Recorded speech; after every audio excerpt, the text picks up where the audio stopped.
Reels बघून investment करता का? मग हा व्हिडिओ फक्त आणि फक्त तुमच्यासाठी आहे. मित्र हो, सध्या फायनान्सची माहिती देणारे किंवा फायनान्शियल प्लॅनिंग सांगणारे किंवा शेअरवरती टिप्स देणारे किंवा म्युच्युअल फंड रेकमेंड करणारे सध्या सोशल मीडियावरती नुसता धुमाकूळ घालतात. एवढा सुळसुळाट झालेला या लोकांचं, कोण खरं आणि कोण खोटं अजिबात कळत नाही. अगदी 20-20, 22-22 वर्षाची मुलं ज्यांनी कधीच मार्केट बघितलं नाही ते सुद्धा फायनान्शियल प्लॅनिंग कसं करायचं ते सांगतात आहे आणि शेअर बाजारात कोणते शेअर विकत घ्यायला पाहिजे ते सांगतात आहे. तर हे खरं किंवा खोटं कळत नसताना कोणावर विश्वास ठेवायचा? अजिबात ठेवायचा नाही. सर्वात पहिली गोष्ट तर रील्स बघून कधीच इन्व्हेस्टमेंटचा डिसिजन घ्यायचा नाही. इवन माझे रील्ससुद्धा बघून तुम्ही डिसिजन घ्यायचा नाही. तसा तर मी कधी सल्ला देतच नाही इन्व्हेस्टमेंटचा.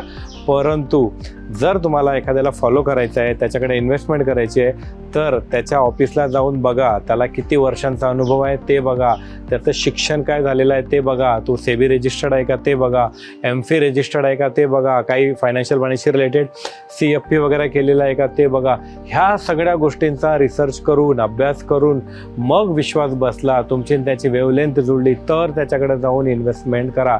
नाहीतर फसवणूक ही 100% होणार. त्यामुळं रील्स बघून इन्व्हेस्टमेंट करण्याचा निर्णय 100 वेळा विचार करूनच घ्यायला हवा. अधिक माहितीसाठी नक्की फोन करा. थँक्यू.